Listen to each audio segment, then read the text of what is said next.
Thank you, Leah. Love you too. It is happy or Chog Teruah, Yom Teruah, as we celebrate this marvelous day that Yahweh has conceived as part of his 7 Moed Mikra. If you look at that menorah that is spinning over my left shoulder, or the one that is over my right shoulder here, there are 7 candles on that menorah, and each of them represents one of the Moed Mikra, these invitations to meet with God, to be called out of this world by the restoring witnesses. This is what a Moed Mikra represents. The 5th of those 7 is Teruah, and Teruah is today. It is a marvelous celebration, maybe the most magnificent of the 7 Moed Mikra. Would never have thought that this day represented so many wonderful events, but it does. If we look back in time, it was now 4,000 years ago that Abraham, as part of the narrative that forms the covenant, was asked to take Ishak up Mount Moriah. It was a 3-day walk, which 3 days is important because Pesach, Matzah, and Bikurim play out over 3 days.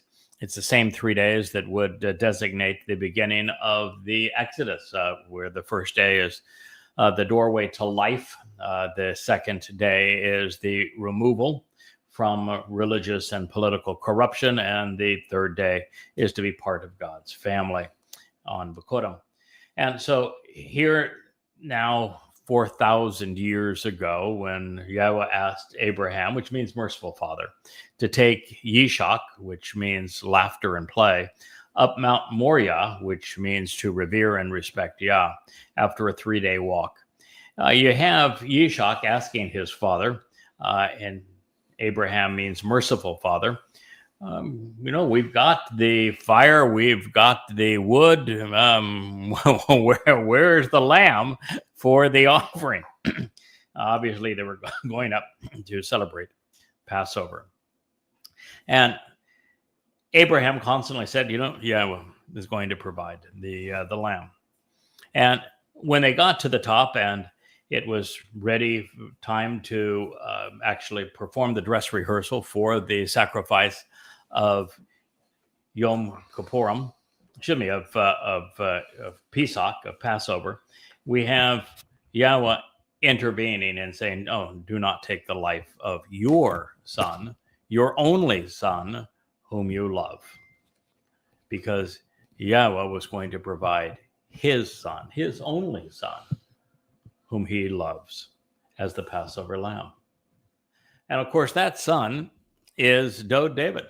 He was caught by his horns, which is symbolic of being a king, symbolic of being radiant. Koren means to radiate light, and it speaks of the horns of a king.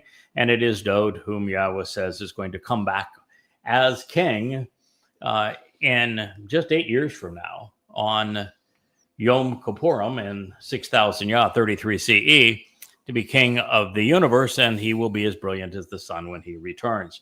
So Dod, when he wrote his essay on the Torah, the 119th Mizmor, he came to realize that it was indeed he who should serve as the Passover lamb. After all, he had already heard Yahweh refer to him as his beloved son. Yahweh even referred to him as his Bakor, his firstborn. And so Dod recognized that was the role he should play. And he even went so far as to realize why it was in his interest to volunteer to be the Passover lamb. And it's when you recognize what Dod and Yisrael and Yahweh all gained by him serving in this way and enduring those 2 brutal days, which would have been Pesach, where he was crucified by the beast of Rome, and then Matzah, where he took our guilt and carried it into Sheol, hell, to deposit it there, never to be seen again, to perfect us. So then he was released as the Bakor, firstborn, for Bikurim, firstborn children, to establish the Bereth, covenant relationship. That by enduring those 2 days, he would be respected forevermore. Now, it didn't work out that way initially. Yisrael turned on Dod. They denied that he was the Son of God, denied that he was the Messiah, denied that he was the returning king. and most certainly denied that he was the savior. There isn't a rabbi in the world that understands that Dowd fulfilled Pesach, Matzah, and Bikurim in his second of three lives in 33 CE, even though Dowd wrote two songs specifically of how he was going to be crucified, talking about crucifixion almost 1,000 years before that torment even existed. And that he also gave Daniel the exact date that he would fulfill Chag Matzah, to the specific day that Chag Matzah would be fulfilled in year 4000 by himself, which is 33 CE. So we all should have known, but I was the first to announce that Dowd is indeed the Passover lamb, that he is the one who took our guilt into Sheol, hell on Matzah, and that he is the firstborn son of God who fulfilled firstborn children, all in 33 CE, which is year 4000 But as we move through the Moed Mekre, we come next to Shavuot. Shavuot actually is a Bikurim harvest, which means all of those who are harvested on Shavuot will be the beneficiaries of what Dowd accomplished by fulfilling Chag Matzah, which includes Pesach, Matzah, and Bikurim. It is a wheat's harvest of standing and mature grain. And it's a plural of wheats, and there are 2 loaves of bread that are waved, symbolic of the fact that this harvest will be of both Goyim and of Yisraelites, and it is upcoming. The Shavuot that designates the beginning of the time of troubles, that's 7 years before Yahweh and Dowd return, is the 22nd of May in 2026, just 8 months from now. And the harvest of Shavuot, this Qatsyr of Shavuot, will take place the following year, also on a Shabbat, the 11th of June of 2027. These are the next events to be fulfilled on that spinning menorah that you see, with Shavuot being the center candle. And in this regard, while Dowd was the ultimate Zeroah, the sacrificial lamb, Zeroah is based on Zerah, which means to plant and to cultivate seeds for a productive harvest. There is a final Zeroah, and he is the one cultivating these harvests, so that you know what you need to do if you wish to participate. Now that brings us to this day that we're celebrating now. This is 8 Teruah, prior to the ultimate fulfillment. I see that we have Wookie sitting there as a really good student of this. Wookie is going to be part of all of these things. He has always participated in Passover with us, and will be. He even eats matzah. That's true. He eats matzah and Loves olive matzah. oil with the bitter herbs, and he loves his lamb, and he listens to more of these shows probably than anyone other than myself, Leah, and Rich, and Kevin. He's probably right in that top group. Okay, Wookie, we're bragging about you here. So the reality is that I don't think we even have pictures of Wookie here on that camera being. There we go. There's Leah with the Wookmeister. So that brings us to Teruah. This day, we're 8 Teruah, which is the symbol of infinity, away from the final fulfillment of Teruah. It will be fulfilled on the 23rd and 24th of September of 2033. This day is not Rosh Hashanah, which is what the rabbis have corrupted it to being. Rabbis have got to be the most annoying, dim-witted flea bags, in the universe. No, too. This is not Rosh Hashanah. No. It is not the start of the year. It's the 7th month. God tells us it is the 7th month of the year, and so it cannot be the first month of the year. And Rosh Hashanah happens to be head of the year, and it's a Babylonian calendar. And so the Jews that celebrate this are back in Babylon, which is a really bad idea. Because in Babylon, who's to say we ever left? That's right. Because the last thing that God asks his people to do is walk out of Babylon, my people, and they still have not done that. And of course, they think they're celebrating their high holy days when Chole in Hebrew is diseased, and they are anticipating a day of atonement when they curse and demean their own souls and wallow in their guilt, when in fact Kippurim is the day of reconciliation. It's the day that Yahweh and the Messiah Dode are returning in 2033, and it is the ultimate celebration. None of the rabbis, however, and no Haredim, no ultra-Orthodox Jew, no ultra-religious or political Jew will be there to see their return. So if you're religious or political, whether you're Goyim or Jewish, and you are anticipating the return of the Messiah, you will not be there. You will be absolutely precluded. There will be no one who is overtly religious and political at this event. Now, to prepare Israel to do something that Israel has not done in 3,450 years. That's a long time. And that is to be in the presence of Yahweh. Something extraordinary has to occur. And that's why Teruah is such a special day. Not only is there the last gleaning of olives, that would be of Yisraelites and Yehudim. It's 2 or 3 Yehudim from the uppermost branches and 4 or 5 from the branches that have been cut away.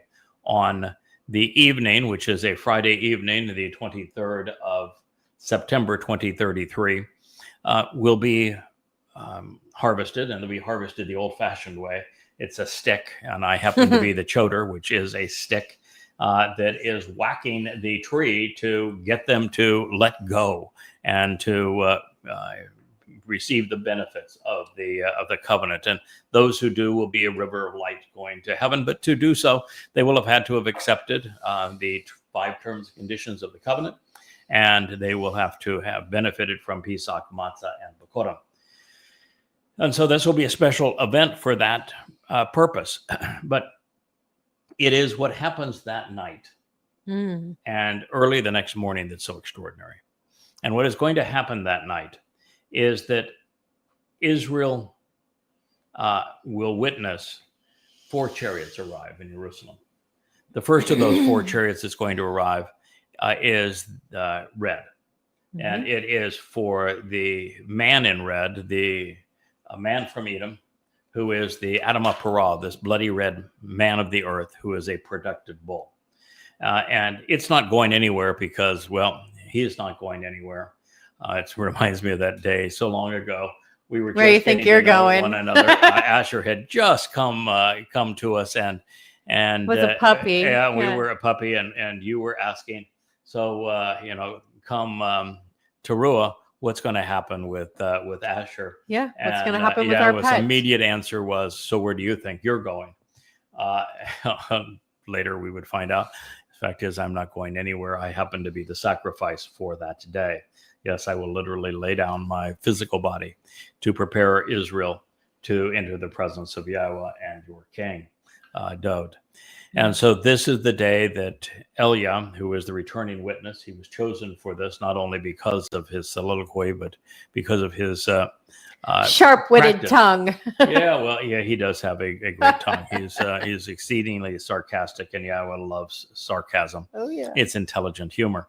But he was actually chosen for this for a different reason.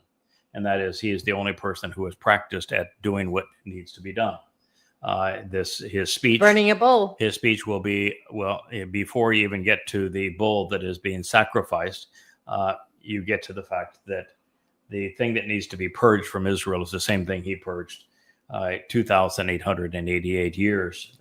Politics and religion. And that is religion and politics from Israel. Mm-hmm. He was the most effective of all of Yahweh's prophets at exposing and condemning the religious and political establishment. And as a matter of fact, he's going to have exactly the same effect. Anyone who is still overtly religious and political in Israel, or any Jew that is overtly religious and political around the world, will cease to exist at this event.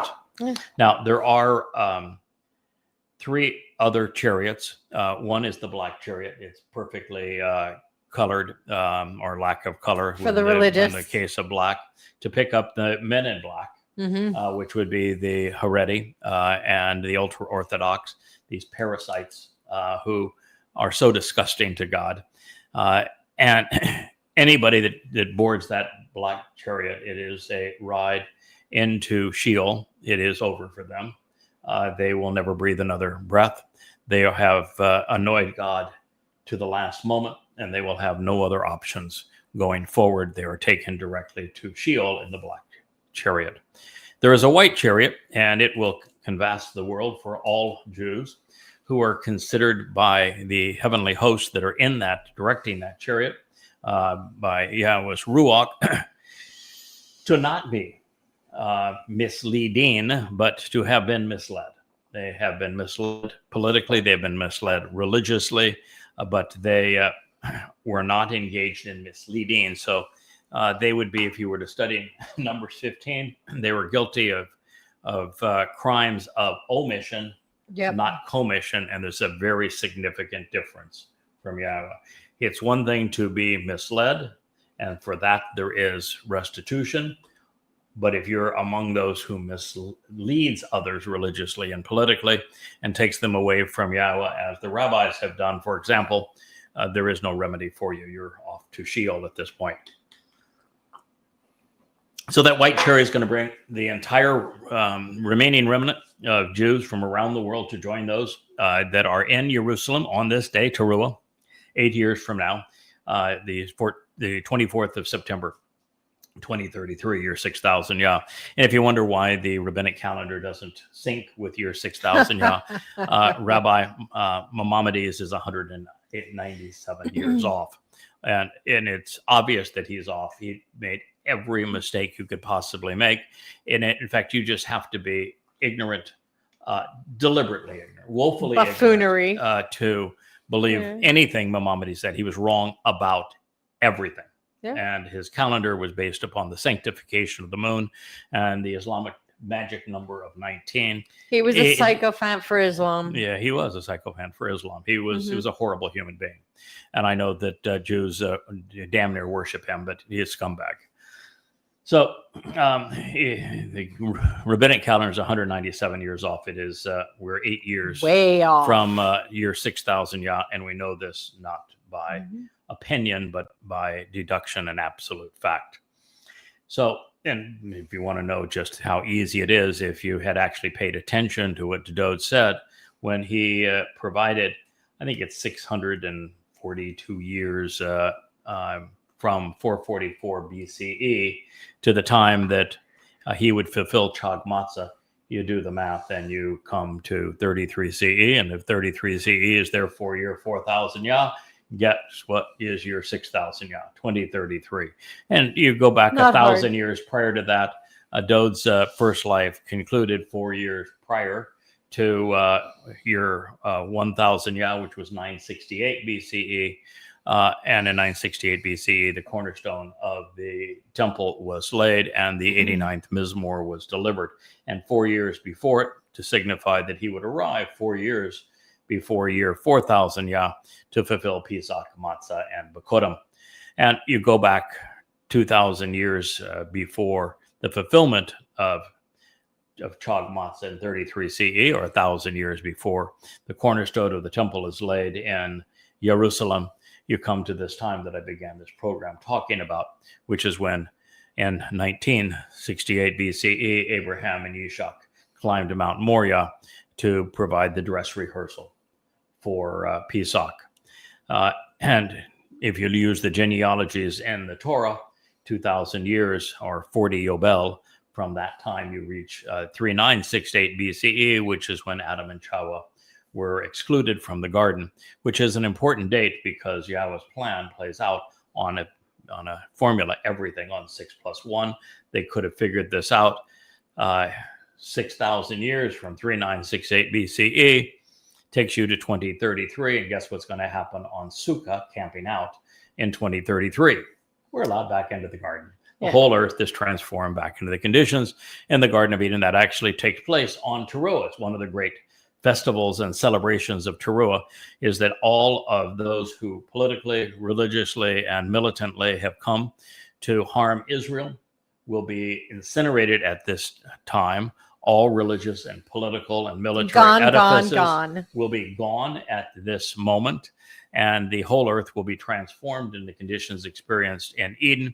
So the world is now rid of the plague of the influencers.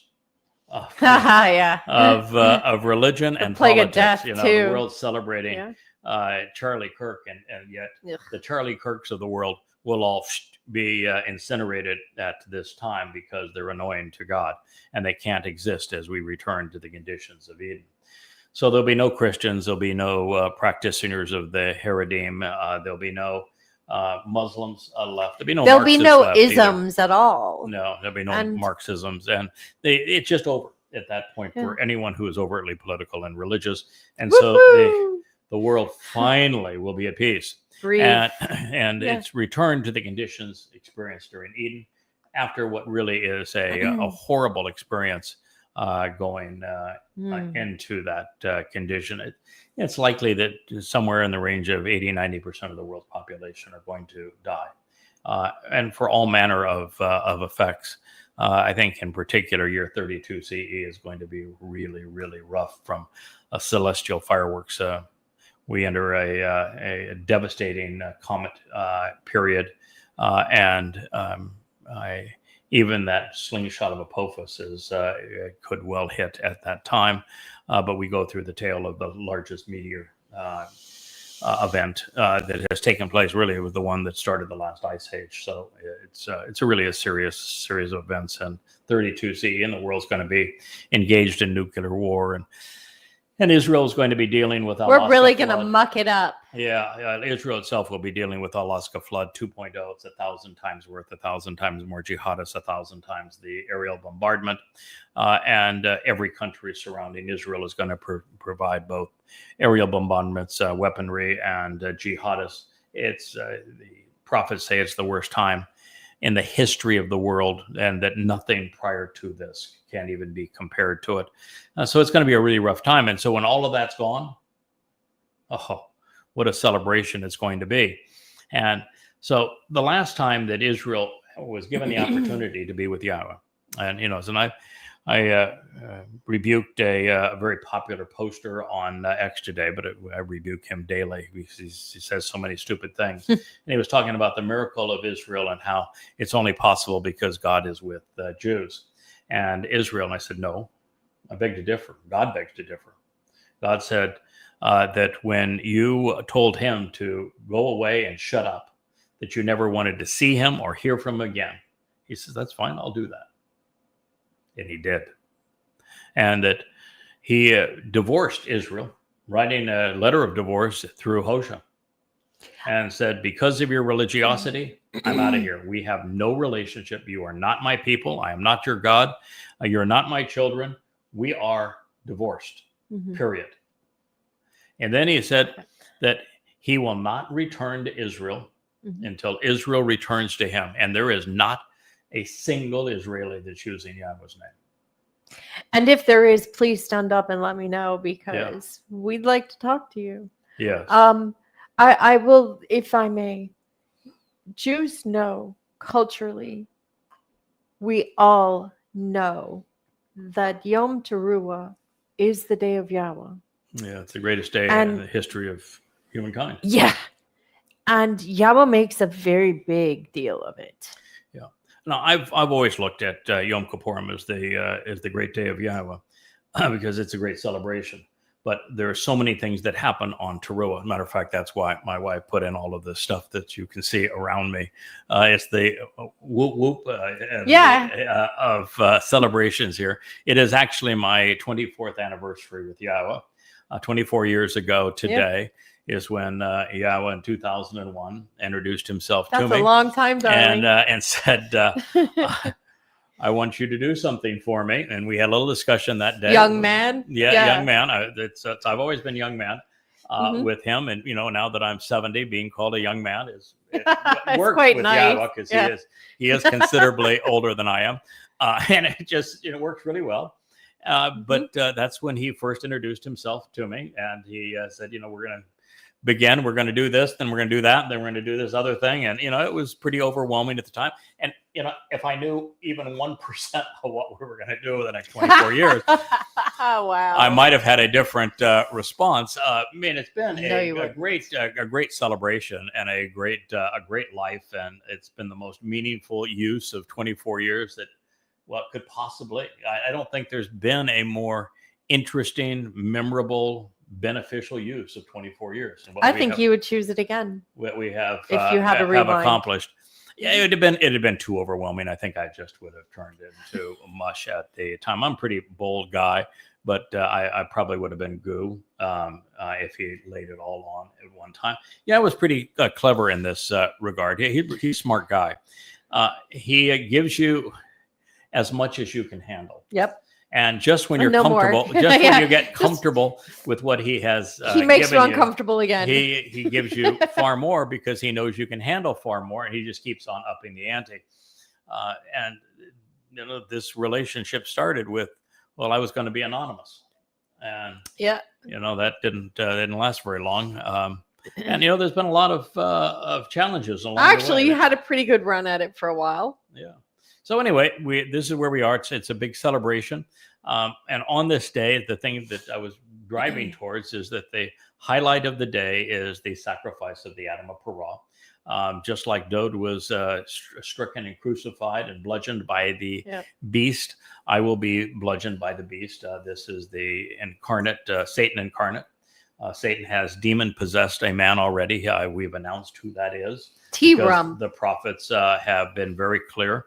It is the president of the United States. It is Donald Trump. He is the copper confabulator and literally a demon among men, the worst man who has ever lived. Vile human being. A vile human being, sexually perverted and twisted psychopath who doesn't have the capacity to tell the truth. I mean, everything the man says, empathy, or have empathy, or none of that is exaggeration, a lie. But that's exactly how the prophets described this Torahless one, who is the son of evil, the great betrayer of Israel. And so it is he and his minions that will be given this opportunity to take my life. They actually don't have a choice in the matter. So Satan is programmed. He's been programmed from the beginning. This is his final act. And he will take my life in a very gruesome way before the eyes of the world. And I will willingly offer it. And then, working with Elia is going to create this major sacrifice, this great funeral pyre to this productive bull, this man from Edom who saves many. And that's going to take place in front of the replica of the tent of the restoring witness. That will be where the Dome of the Rock currently is. That will be destroyed. The view will be unimpaired by Alaska moss. That will also be destroyed. And you will see, if you're there, if you survive to this moment, you're going to see the tent of the restoring witness. You're going to see the altar being placed on the east side of it. The great seats will be on the Mount of Olives. Should you wish to look at this event, God's going to release copious amounts of water from underneath the Temple Mount, and then he's going to ignite the fires. And it is there's going to be a great musical score. You're going to have Elia as the greatest orator of all time. The water dancing, the flame shooting to the heavens. God's people, both purified and those who are deemed unfit to enter the millennial Shabbat, who are viewed as untrustworthy. They're going to suffer the downside of what is the Torah prescription of Numbers 5. The Numbers 5 Torah prescription is for to determine who is qualified and prepared to be in God's presence again, because it's been 3,450 years to the children of Israel. Told him to go away. We never wanted to hear from you or see him again. And then he is going to return, and those people have to be prepared for it. And he's returning with Dode. And we read in Zechariah 12 that everyone's going to weep as you would weep for a firstborn, knowing that it was Dode who was pierced, being crucified for them, and how Israel for all of this time has denied that Dode was the Son of God, that he was the Messiah, and that he was the one who was crucified on Passover in 33 CE. This is Okay, now slow down. this is the great day. Yes. So, my people, this is the great day of Yahweh. And you know it, and I know it. But what happens on this day is a wondrous thing. This is the thing. This is your last chance for romance. Really. I wouldn't miss it. It literally romance, because the symbolism Yes. of Numbers 5 is that Israel is being prepared to be betrothed to the groom who wants her back, and that groom is the king, the returning king, the Messiah, and he is returning. And the beginning of Sukkah, which sometimes is called tents or shelters, it's going to be the chuppah of be the wedding. Yep. That's going to take place, and so all the symbolism here is of this great wedding with the returning king Daud, who is as brilliant as the sun. You've done a numerous number of depictions of Daud and his bride here. There will be a woman chosen from Israel, the most beautiful woman, and her beauty will be internal. That is going to be wed to Daud at this moment, symbolizing the entire nation of Israel being restored again. And if you're a goy, there's an opportunity for you, because there's going to be a fourth chariot after the white chariot brings all of the potential Israelites back into Jerusalem. That dappled chariot is going to pick the goyim who and have those right under 20 attitude and aptitude. Well, there's going to be there is a possibility that we'll see a replication of what happened with the spies, where it was everyone over 60 was over 20 was gone, and those under 20 were allowed to stay. But I actually don't think that that's going to play a major role, and I don't think so for a number of reasons. First of all, I think that anybody, no matter their age, of the remnant of Israel, of that 5 million Jews worldwide that will have survived this, that all of those who are not overtly religious and political, which might be, I don't know, a third of them, because maybe Jews have a tendency to be we have a big very tendency politically to be one active, or the other. and they will be disqualified for that. And they're very boisterous politically. They will all be disqualified for that. And they're very religious, and all of the religious will be disqualified. They'll be in the black chariot. So it might be a third of a third of 15 million. So, in the range of 1.6 to 1.7 million could be the total number that are susceptible to this, of all ages. And the only thing of under 20 that might play into this, because that's what played into the story of the spies, is that if you're under 20, you may be at least afforded an opportunity to get into the white chariot. But the consumption of the instruction from Numbers 5, if you're deemed not to be trustworthy, you still won't enter the millennial Shemitah. No. So that's the opportunity, and we're told explicitly that we will be. And this was in Yirmiyah, I believe, we read it earlier today, that there will be a whole host of us from the covenant that will be responsible for shepherding, for feeding, nurturing this remnant, so that they grow up in a hurry, because they know nothing about Yahweh. They know nothing about the covenant. They're they know clueless. If they knew anything about any of this, they would have been part of the teruah harvest. So That's they know right. nothing. They are going to be cleansed, but one day old in their understanding of God. And so we have a lot of work to do to prepare them. And so they're not. Some of them won't even know why they're there. Yeah, some of them, so they're not complete numbskulls. We have 10 days to get their act together. And then we have that 1,000 years to try to encourage them to accept the terms and conditions of the covenant and enjoy forevermore. So this is an amazing day that Teruah represents. It sets up Yom Kippurim. Yom Kippurim is when Daud returns as brilliant as the sun, as Elyon, in God's presence, which means the very influence of God.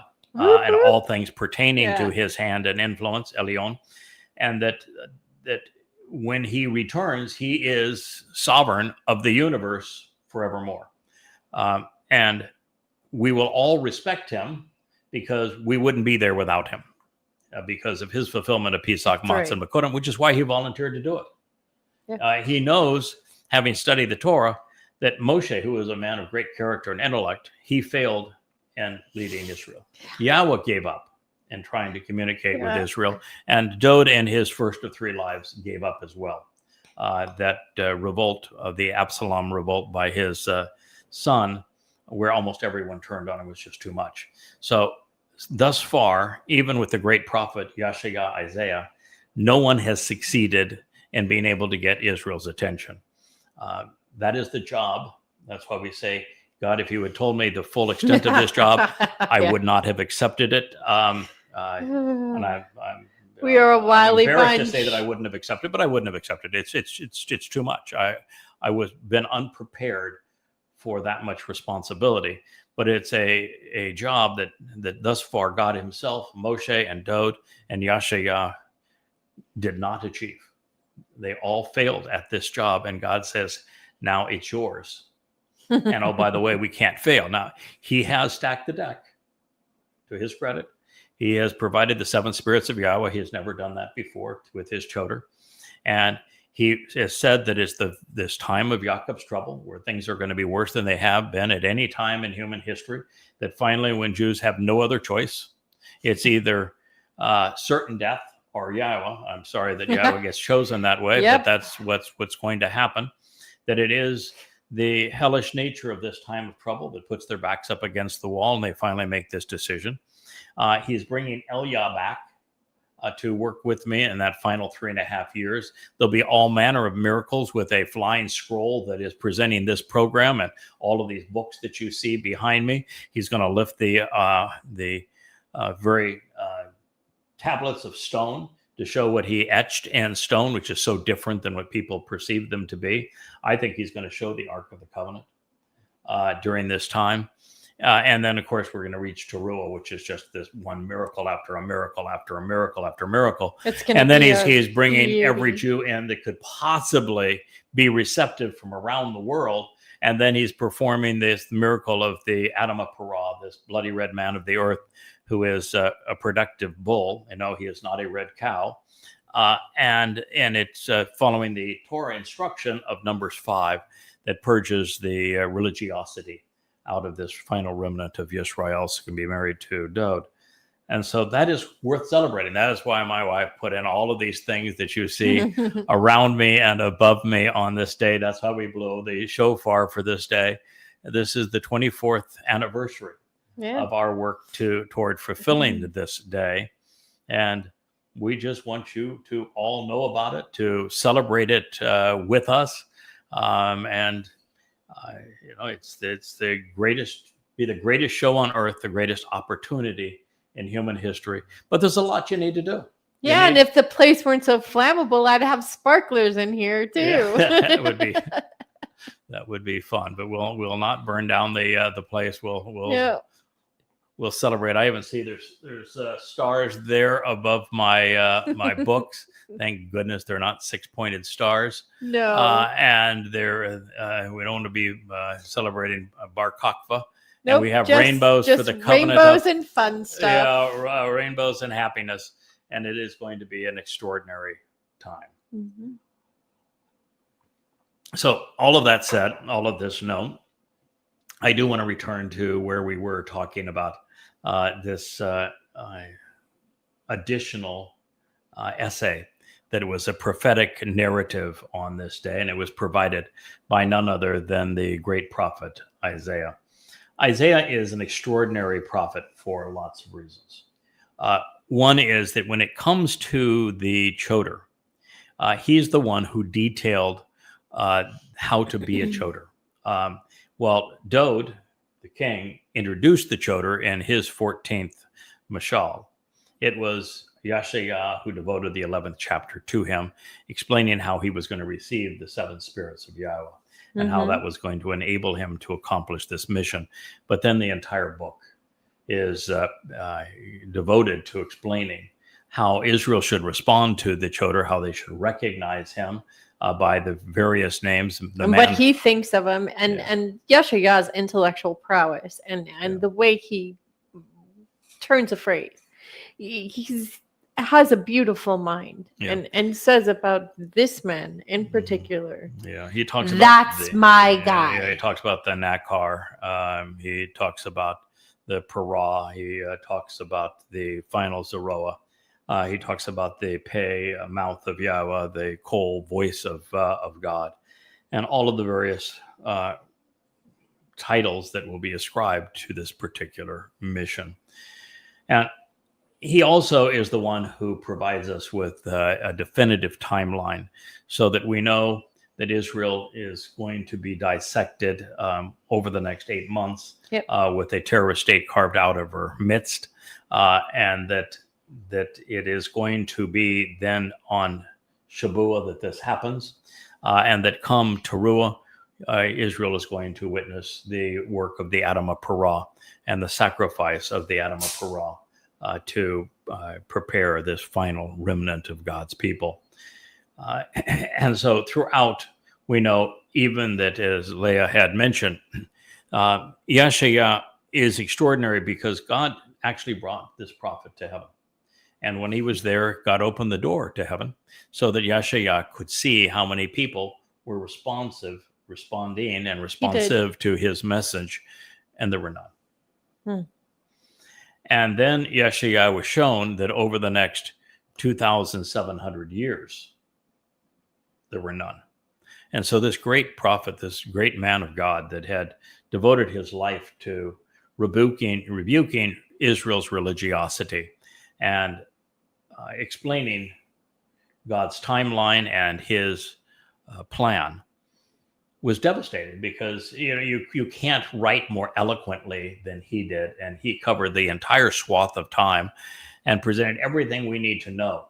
He talked vociferously of Dod, for example. Dod is the child who was born, the son who was given, who is the great Gabor. Dod is the one who is the Lamb of God who carries off the iniquity of the world. He speaks vociferously of Dod and of the role I would play to be his herald, to reintroduce him to his people. And so Yahweh said, hey, no, Yeshaya, you're my buddy. You've done a great job. You should not feel bad about this. They did not reject you. They've rejected me all this time, but I got a guy. I got a guy. I got a guy. I got this under control, pal. The guy is the one that you wrote about in the 11th chapter. And let me show you what he's going to do. He is going to take your words. He's going to take the textbook you wrote on how to be the Choder, how to be the Nakar, this observant foreigner, how to be the man from Edom who saves many. He is going to take your playbook, everything you've written, and he's going to use that to be effective. He's going to make your words resonate in the minds and the souls and the hearts of Israel. Everything that you thought that they should have responded to, they're going to. Your words are going to be on this magnificent Nesh sign that he's going to write, and we're going to elevate. And when we do, Israel's going to respond. And so after that, and here's Yeshaya seeing this man from Edom, this Nakar, this observant foreigner, this Choder that he'd written about, actually in the wine vat with him. And Yeshaya, Isaiah, tickled pink, just goes crazy. He even says, this Zeroah, he's my Zeroah. He's sowing the seeds that I have planted for this harvest. He is my Zeroah. He's in that wine vat with me. He's the guy that's dressed in red. He's going to actually save many. This is going to be glorious. And so it is so touching to see a prophet be that excited about the fulfillment. He went from of prophecy. First of all, would you consider Yeshaya to be a highly intellectual man? Oh, his vocabulary is proof of that. So, okay. So, are you aware of any highly intellectual people who are extremely emotional? No. Very unusual. We are very much of our heads. For Yeshaya to be so broken like that, Yeah. It's great. It's and then for him to turn around and be like, "Whew, wow, this is fantastic." We intellectuals don't have those type Yeah. of swings. It's something very profound here that's happening. He realized that soaring oratory he wrote in Isaiah 9, which is probably the most famous passage about the child who was born and the son who was given. And it doesn't say that he's going to be Almighty God. He's going to be the Gabor of God, That's right. the strong and capable man of God, who is Dowd. Yeah. And even though Most Dowd's name capable. is mentioned in the middle of the text, Yeah. he realized that the first person that's going to actually understand that, speaking of Dowd, is this Choder. Yeah. And I was the first person to interpret that correctly as this Dowd. And then he wrote his second most famous soliloquy on the Passover lamb that takes away the sin of many, that our sins, our guilt is laid upon him because we, like sheep, have all gone astray. One of the great narratives ever written. He actually begins it by saying that you're never going to understand this until you know the person who introduces the Zeroah. Yeah, and again, I'm the first person to acknowledge that Zeroah is a title. Yep. That it applies to Moshe, to Dowd, who's the great Zeroah, and finally to myself. And so the very fact that he presented that as, you want to understand this going forward, begin with coming to know the one who finally comes to recognize That's right. the identity of the Zeroah. And so it is just filled with Who all of he these. even says, who is it that knows the Zeroah? Yeah. It is so that we are able to identify the proper authorized voice Yeah. of Yahweh. And the first time that Zeroah is used in this context actually happens to be in the Torah. Moshe speaks of the Zeroah. But after that, you find the Zeroah used by Solomon. And Solomon is saying specifically that this last Zeroah will tout the message of the great Zeroah, his father, and that he will be the Nakri, this observant foreigner who is so essential to conveying God's message. And he goes through this whole detail of when this person is going to arrive and how he's going to speak to them, and how his message is going to come as if it were coming out of the atmosphere from the sky. And you need to listen to what he has to say and act upon it if you're going to be part of the covenant family. And he's going to reach out to Goyim and to Israelites. And this is your final opportunity. So there's a lot that has been written. I would say, since I have now found many hundreds of these prophecies, there's probably 1,000 of them. And the reason is important is actually it's a burden for me. So I'm not telling you this because I want to brag. It's exactly the opposite. I would be much more comfortable. I could go back to Yada being anonymous, because then there's only upside. You have all of the enjoyment of learning 1,000 things that no one had ever seen before and getting to share them without any responsibility. It's the best of all. And if you're anonymous, you're not a target. When you're not anonymous, you are a target. And when you are called out by God to perform a very important role, there are very high expectations. Then you become a target for every a-hole out there. Oh, but you also are put in a position where you want to work, 14 hours a day, as long as the body holds out, 7 days a week, so that you don't disappoint God, because he's entrusted you with so much responsibility. It was the biggest shift in all of this, is doing that. And you find, while I would prefer to stay anonymous, what I prefer is irrelevant. That's what Yahweh prefers. Mm-hmm. And why does Yahweh not want this to me to be irrelevant? And that is because God's really clear in Body Maintain. What he says is, there is a test that you can use to determine whether or not someone is speaking for me. That's right. If I have specifically authorized them, if I've told you this person is speaking for me, then they are. If I haven't, they aren't. And so God is really clear about this role, because he wants his people to recognize that he is the power behind these words. He is the reason for the 1,000 profound insights. He is the reason why we became the first to recognize that Dowd is the Messiah, the Son of God, the former and returning king who fulfilled Pesach in 33 Not CE. the first, the as our Savior. only. Well, the only. it's still yes, first and only. But not just the first, the I only. I would gladly give up only. Yeah, I know you would. And I a know, heartbeat. I And it's know. also the person that God is really, and all these prophecies are very clear on, reintroduced Yahweh's name to his people. Yeah. And did so boldly. That's why all of these books are written under this. Yada means to know. It's the name that I chose. I thought I was choosing it anyway, long ago, to say, to know Yahweh. And what I found out is that Yahweh beat me to it by 3,450 years, and he uses that title prolifically. But that is our relationship. That's what we're here to do. And this is one of 35 books like this, and they're filled with all manner of amplified translations and explanations of them. This one's 825 pages, and it's one of 35. They're not light reading, but they are delightful. They are delightful. There's humor in them. They're profoundly important insights. They're all relevant Intrigue, to your life. Poetry. Oh, music. but yeah, there is. It's even feeble attempts at poetry here and there, and a number of things that are really funny. There are mic drop moments where you just say, "Oh, yeah. my God, Epiphanies. that is profound."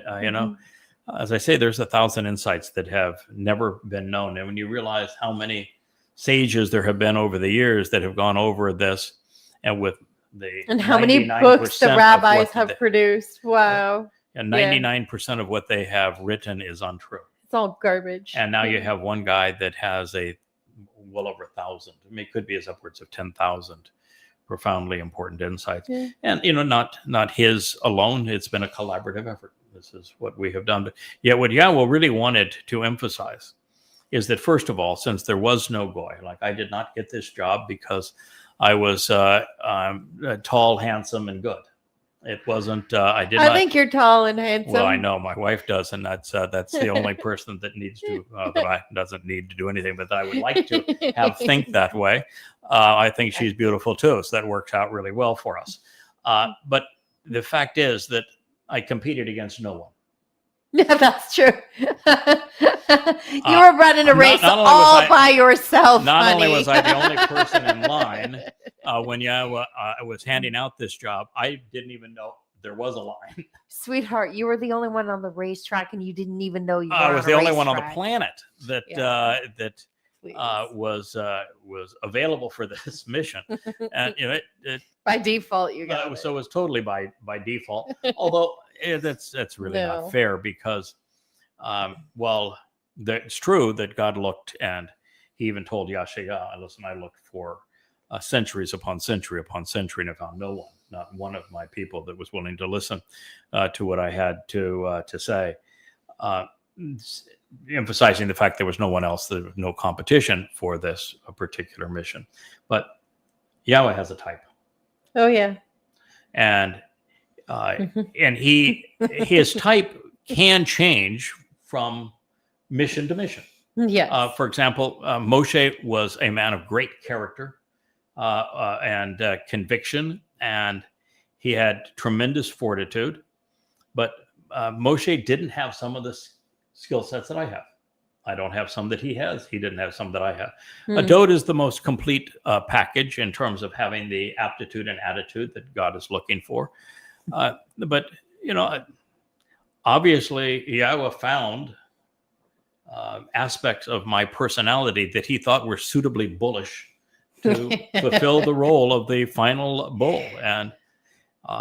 And what he thought maybe I was lacking, he provided with the 7 spirits of Yahweh to get this job done. But what God wanted his people to know is that with all the rabbis lying to them and deceiving them all this time, that within the text of the Torah, prophets, and Psalms, all the answers were already there. Yep.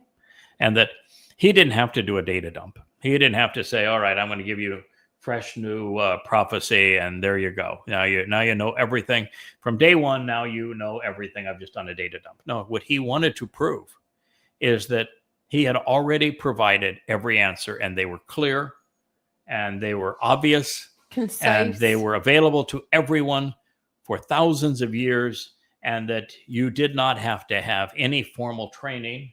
All you had to have is the desire.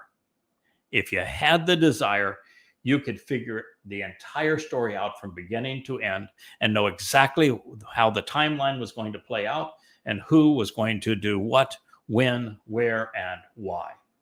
And for this boy to have figured out everything that is important about God, everything, and to have included it in all of these 35 books for you and explained it with an amplified translation of what God has said, along with a comprehensive explanation of it all.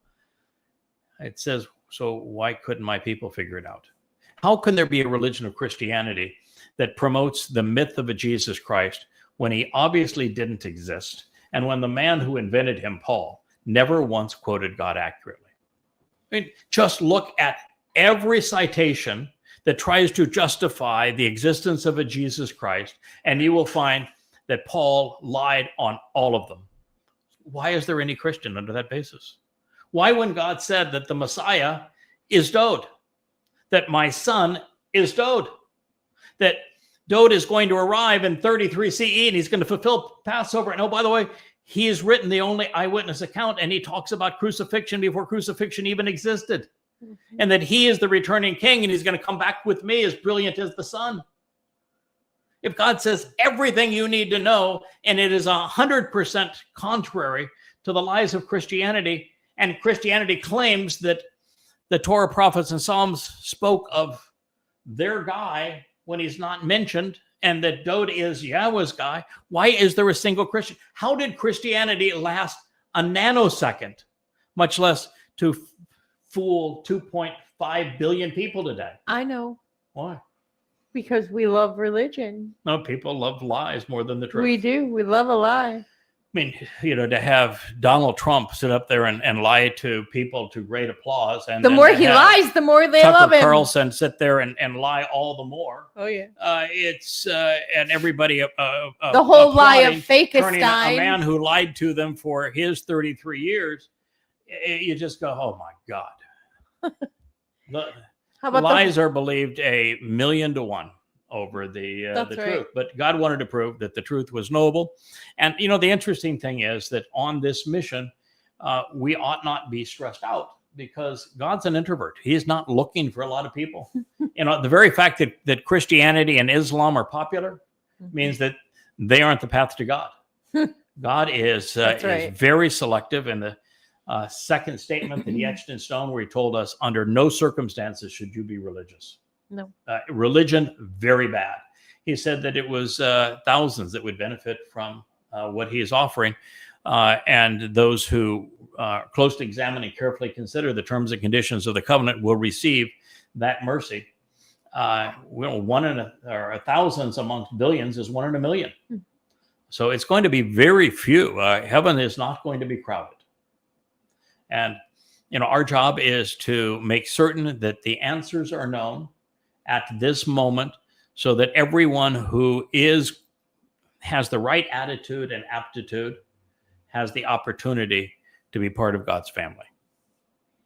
The majority will attack what we're saying, because that's what they have done for year after year, and nothing is going to change. No, I hear the Nest is getting very popular with that too. Mm-hmm. It's popular to trash us. Yep. So here we are. So this reads, incline your ear and walk to me. There's only one path. The Pesach, Matzah, Bakurim, Shavua, Teruah, Kippurim, and Sukkah. 7-step dance. So incline your ear and walk to me. Mm-hmm. Choose to actually listen, Shema, so that your soul may continue to exist. Don't pray. Don't yabber at God. Listen to what he has to say. And you want to listen to what he has to say? Do what I'm doing right now. Read God's prophetic testimony. Then I will cut you into establishing for you, Karat, the everlasting covenant. Before I move on, the covenant was Karat. Cut. Cut. Cut. Cut. Cut. Karat means not only cut, but it can mean uproot. Mhm. It can mean kill. It can mean A sever. knife's edge. Knife edge. Yes. It is to cut. And it's tied to, of course, circumcision, where you cut the That's foreskin. right. But when you speak of cut, you can be cut into and cut out of. That's right. We know that it's 1 in a million, so most are going to be cut out of. And those who are cut out of are going to die. The covenant is not about inclusion. It's about exclusion. That's right. And everyone who is religious and political will be excluded. Everyone who is militant will be excluded. All conspiratorialists will be excluded. Everyone who is anti-Semitic will be excluded. So it is a dividing line. See you later, haters. You're either in or you're out, and very, very few people are in. Yeah. So then I will cut, establishing for you the everlasting covenant. How many covenants are there? Is Berith? Yeah, that's right. She's got one finger up. One. Is Berith ever written in the plural? Absolutely not. So there is never a second covenant. No. As a matter of fact, God says in the 89th Mizmor that I will never split my covenant in two. I will never have a second one. I'm never going to. I'm not going to change my mind. Any aspect of this one, there's one That's covenant, right. period. And if you say, well, what about Jeremiah 31? Jeremiah 31 talks about a new covenant. No, it doesn't talk about a new covenant. It talks about the reaffirmation of the existing covenant. That's right. And oh, by the way, it ain't with the church. No, it's with Yisrael and Yehudim. Read the context that he's going to reaffirm his covenant with Yisrael and Yehudim. Oh, but it says it's going to be different than that old one. No, what it says is that it's going to be different than when Yahweh drug the irascible, antagonistic, malcontent children of Israel out of Mitzrayim to the promised land, where he said they were so belligerent and so stupid, all I could do is yank them by the hand. He says, I'm not going to do that again. That's where he says is the only difference. You can't come kicking and screaming. He ain't going to drag you this time. Nope. And that experience was awful for Yahweh. I mean, it was miserable. It was just an unmitigated disaster. And he says, this time it ain't going to be that way. Nope. This time I'm going to have. You're either going to come on your own free will or not. I got a guy. He's going to tell you the terms and conditions of the covenant. You're either going to come willingly or you're not going to come at all. That's just the deal. You got the RSVP. And then just to completely destroy the myth of Christianity, he says, oh, by the way, the thing that will also be different is I'm going to write a copy of my Torah, my teaching and guidance inside of them. So rather than going to a New Testament or rather than going to a Talmud, no, it's the Torah that is integrated, God's guidance that is integrated into our very fabric of our lives. So when you realize that the audience is Yisraelite and Yehudim, that it's reestablished and renewed, not a new covenant, that the only difference is I'm not dragging you, kicking and screaming. That's right. Because you were miserable during the Exodus. Mm-hmm. And as a result, I'm going to write a copy of my Torah teaching inside of you. And oh, by the way, it's going to preclude you from being religious ever again. So no church. Sorry, haters. Nope. No Gentiles, no Romans, no Greeks. No. Jeremiah 31 destroys Christianity. Yeah, it does. So only one covenant. Always one covenant. Now, covenant God, is an interesting term. It's berith. It is only one letter removed from Be'eth. Yes. Be'eth means family and home. Mm-hmm. And so berith is the family and home of the observant individual. The only difference in the words is the rosh, which is An observant and intuition. a vigilant, Yes. thoughtful, Yeah. and observant. A thinking individual. man. A thinking person, right? So God says, so after he says to you, incline your ear so that you can walk to me. Choose to actually listen so that your soul may continue to exist. Because I'm going to cut you into establishing for you an everlasting family relationship, a covenant, which is affirmed and verified. Aman, confirmed and enduring, made dependable and steadfast, with unremitting love and unfailing devotion by Dode. Mm-hmm. I wrote a song about that. I've done my job. Yes, I did. Yeah, I've done my job. That is my job. I shouldn't have to say anything more. The covenant was established by the great compassion and love, and it was verified by Dode, which means he explained that he was going to fulfill Pesach, Matzah, and Bikurim. How do I know that? Because the covenant has 5 benefits. And those 5 benefits are eternal life, being perfected, being adopted into the covenant family, being enriched and empowered. What are the 5 benefits of Pesach, Matzah, and Bikurim? Pesach opens the door to life. Matzah takes our guilt and takes it away so we're perfected by God. On Bikurim, we are adopted into the covenant family, and we are told specifically that there is a tenfold enrichment and empowerment. Case over. Yep. Dode enabled Chag Matzah, Pesach, Matzah, and Bikurim to enable the 5 benefits of the covenant. And so the covenant was verified. It was validated with the compassion and great love of Dode to fulfill Pesach and Matzah, where he was bludgeoned by the Romans, crucified on Passover, and then carried our guilt into hell so that it would be deposited there, never to be seen again. And this was all done by Dode. It was not done by Jesus. Hell no. It was done by Dode, God's beloved son. There the is Messiah, no the King, Jesus. which means that happened during his second of 3 lives. Yes. This explains everything. This is why the prophet Yeshaya is so profoundly important for you to know, appreciate, and love. He just told you that the covenant is enabled by, the covenant is verified by, the covenant was established through love by Dode. And that if you listen to him and you walk to him along this path that he has provided, Pesach, Matzah, and Bikurim, you will benefit from this covenant that was established and verified by Dode. And gee whiz, doesn't it make sense that his name is beloved? I mean, I hate to be Captain Obvious there here. should not have to be another word spoken. No. So we can shut down the show? I think so. All right, let's do That's that. a wonderful celebration Yeah. of Teruah. That's the purpose of Teruah, is to communicate this message. Dode is the one. Dode is my king. Yes. He is my brother. Mm. He is my savior. He is my shepherd. He is my teacher. He is the man that I have come to respect and love. He is the one that I serve. And you should view him exactly the same way.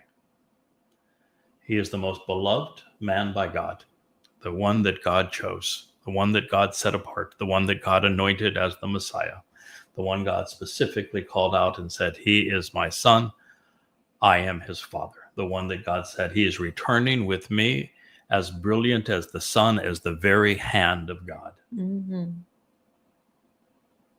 And there it is, folks. And yet you have a religion that is based upon lying about stealing Dode's reputation, his achievements, his accolades.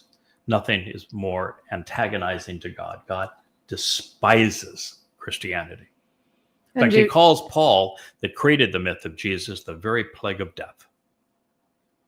And he wrote his condemnation of Paul, calling him out by name 666 years before Paul perpetrated this fraud in 52 CE. And you can't exonerate Judaism because Rabbi Akiva created Judaism based upon another false Messiah, that one Bar Kokhba. So between Jews and Christians and Muslims, all they have done is to destroy what should be known and celebrated by, what Yahweh achieved in collaboration with his beloved son, Dod. Thank you for listening, and have a wonderful Teruah.